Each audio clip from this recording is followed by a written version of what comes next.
Hi guys, how are you? I hope all of you are doing well. Previous video में हमने might को discuss किया था। अगर आपने वो वीडियो नहीं देखी तो आप ऊपर आई के बटन पर क्लिक करके वो वीडियो देख सकते हैं। आज हम मे बी और माइट बी को डिस्कस करेंगे और हम देखेंगे कि इन दोनों में क्या डिफरेंस है और कहाँ कहाँ हम इनको यूज़ कर सकते हैं। चलिए स्टार्ट करते हैं।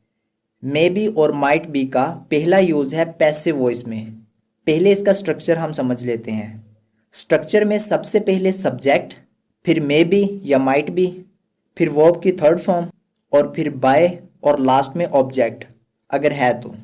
एक बात जहन में बिठा लीजिए, मे और माइट में जो डिफरेंस होता है वो यही है कि मे का यूज़ जब मोर पॉसिबिलिटी होती है तब हम करते हैं और जब लेस पॉसिबिलिटी होती है तो हम माइट का यूज़ करते हैं।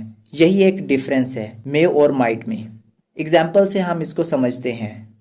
ये कार उसके द्वारा खरीदी जा सकती है।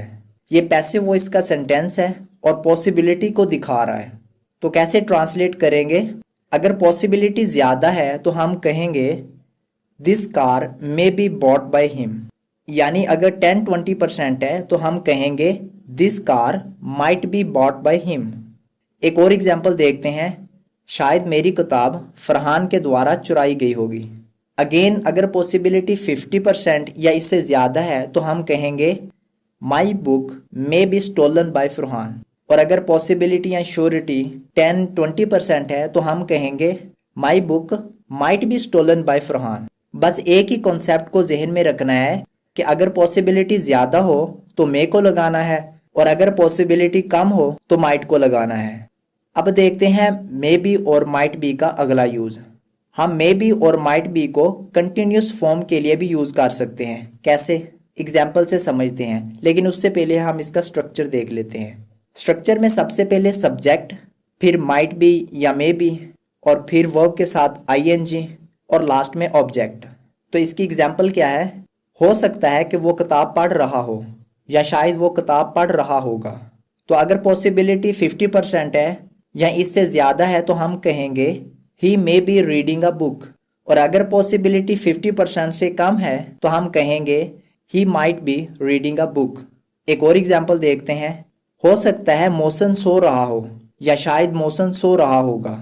तो अगेन अगर ज़्यादा पॉसिबिलिटी है तो हम कहेंगे मोहसिन मे बी स्लीपिंग। अगर पॉसिबिलिटी कम है तो Mohsin might be sleeping. May be का एक और यूज़ है होना।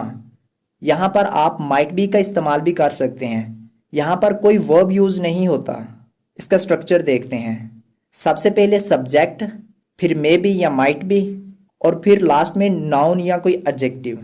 जैसे वो खूबसूरत हो सकती है, वो बदसूरत हो सकती है, वो घर हो सकता है।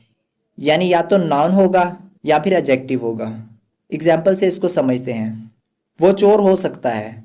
देखिए होना सेंस में इसका यूज़ हुआ है। तो अगर पॉसिबिलिटी ज़्यादा है, श्योरिटी ज़्यादा है तो मे बी का यूज़ करेंगे। जैसे ही मे बी अ थीफ। और अगर कम है तो कहेंगे he might be a thief. एक और एग्जांपल देखते हैं। वो शायद भूखा होगा। अगेन अगर पॉसिबिलिटी ज़्यादा है तो ही मे बी हंग्री। अगर कम है तो ही माइट बी हंग्री। बस ध्यान ये रखना है कि मे बी या माइट बी के बाद कोई वर्ब नहीं है बल्कि नाउन है या एडजेक्टिव है। तो आई होप ये छोटी सी वीडियो आपके लिए हेल्पफुल साबित हुई होगी और आपको मे बी और माइट बी के कॉन्सेप्ट क्लियर हुए होंगे। अगर यह वीडियो आपके लिए हेल्पफुल साबित हुई है तो वीडियो को लाइक कर दें और शेयर कर दें और इसी तरह की नॉलेजेबल वीडियोस के लिए हमारे चैनल को सब्सक्राइब कर दें और साथ में बेल आइकन को भी प्रेस कर दें ताकि हमारी हर नई आने वाली वीडियो आप तक आसानी के साथ पहुंच सके। मिलते हैं नेक्स्ट वीडियो में, तब तक अपना ख्याल रखिएगा। अल्लाह हाफिज़।